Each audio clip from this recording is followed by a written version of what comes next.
कैसे मतलब स्वागत है आपका एमआईटी सीरीज की अगली वीडियो में। इस वीडियो के अंदर हम जे एडवांस 2014 का एक बेहतरीन ग्राफिकल प्रॉब्लम डिस्कस करेंगे, लेकिन उससे पहले उस क्वेश्चन को आपको खुद से ट्राई करना है।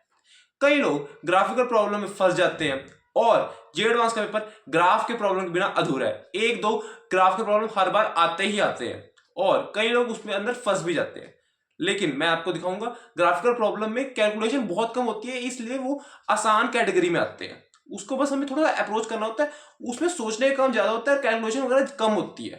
ठीक है, तो सबसे पहले मैं आपको क्वेश्चन दिखाता हूं, उसे आप खुद से ट्राई करो।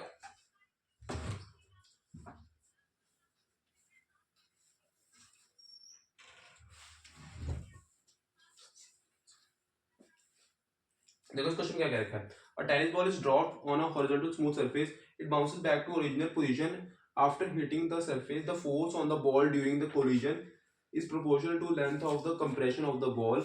Which of the following sketches describes the variation of the kinetic energy K with time t most appropriately? The figure are only illustrative and not to the scale. ठीक है, हमें कहा गया है कि एक हमारे पास हमने यहाँ किसी हाइट से एक बॉल को ड्रॉप किया, ये स्मूथ सरफेस है, ये वापस अपनी एक हाइट पे गई है ना। अब यहाँ पे कहा गया है कि डिफॉर्मेशन की बातें हो रही है, तो कहीं ना कहीं काइनेटिक एनर्जी का लॉस जरूर आया होगा, डिफॉर्मेशन हो रही है। और जब काइनेटिक एनर्जी मैक्सिमम हुई होगी तो हमारे पास v जीरो हो गया होगा। बात समझे? अच्छा, अब काइनेटिक एनर्जी की बात करी है तो उसकी इक्वेशन लिख लेते हैं, half M V square is equal to kinetic energy. बात समझे? अब यहाँ पे v is equal to U minus G T है, जी तो हमेशा नेगेटिव लगेगा, तो यहां से आ जाएगा v is equals to sorry K E is equals to half v की वैल्यू रखो हाफ एम, इससे हम काइनेटिक जो टाइम में रिलेशन निकाल रहे हैं जी टी का स्क्वायर। बात समझे? अब ऐसे निकालना ऐसे निकाल लो, वरना एक बार u को जीरो भी, क्यों, थोड़ा सा चीजें देखने में आसान हो जाएगा। और वैसे भी u हम अगर हम ना शुरुआत की बात करें तो शुरुआत में तो हम ज्यादातर ड्रॉप की बात कर रहे हैं, तो u जीरो ही लेंगे, और एक टाइम यहाँ पे भी आएगा जब v जीरो हो रहा होगा, है ना। तो ये आ जाएगा kinetic energy is equals to half zero minus G T का होल स्क्वायर, यहां से आ जाएगा ये एम बी है half M G square T square.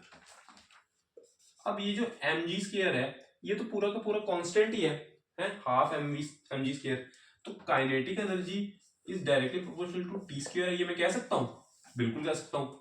और ऐसी ऐसी चीज हमारे पास कहाँ पे आती है, ऐसी चीज हमारे पास कहाँ पे आती है, ये हमारे पास आती है पैराबोला में। पैराबोला, आप समझे? कौन सा पैराबोला? ये वाला। बात समझे? ये वाला पैराबोला हमारा जो होता है ये उसकी इक्वेशन है, मतलब ये रिलेशन है, उसमें हम कांस्टेंट वगैरह भी लगाते हैं।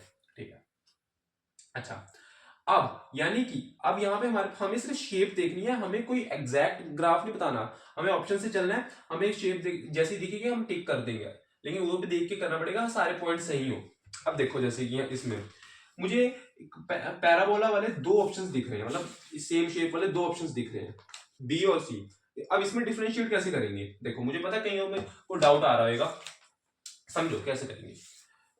यहाँ पे बीसी ऑप्शन में देखो, ये ना थोड़ा सा यहां से हटा देता हूं,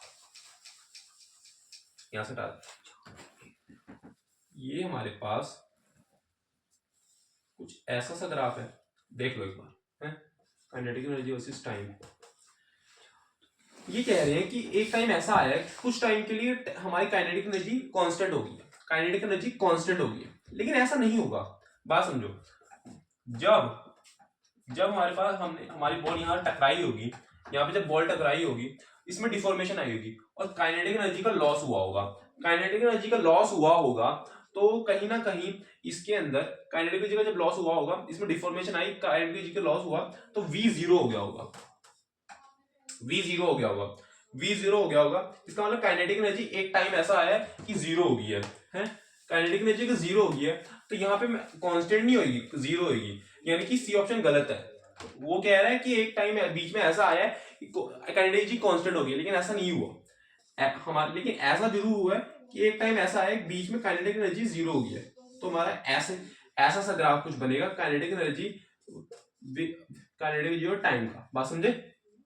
तो कौन सा ऑप्शन हमारा सही है? बी ऑप्शन हमारा सही है, ठीक है, क्योंकि वो हमारे सारे पॉइंट्स को सही बता रहा है। एक टाइम ऐसा आ रहा है कि हमारी काइनेटिक एनर्जी जीरो हो रही है, फिर वापस उठ गई है, एक बार जीरो हुई है और वापस उठ गई है, ठीक है। तो यानी कि बी ऑप्शन हमारा बिल्कुल सही है। बात समझे? होप आपको एक ग्राफिकल अप्रोच समझ में आई होगी कि कैसे मैंने ये चीजों को अप्रोच किया, कैसे सोचा, कैसे ऑप्शंस को एलिमिनेट किया। हमें यहाँ ग्राफिकल प्रॉब्लम में सिर्फ ऑप्शंस को ही एलिमिनेट करना होता है, उसमें हमें पूरा ग्राफ बनाने की जरूरत नहीं होती, हमें ऑप्शंस एलिमिनेट करना होता है। बात समझे? होप आपको ये जे एडवांस 2014 का बढ़िया सा सवाल समझ में आया होगा, चीजें क्लियर होंगी, कॉन्सेप्ट क्लियर होंगे। और ये वीडियो अच्छी लगी तो वीडियो को लाइक कर देना, चैनल सब्सक्राइब कर देना। Okay, thank you.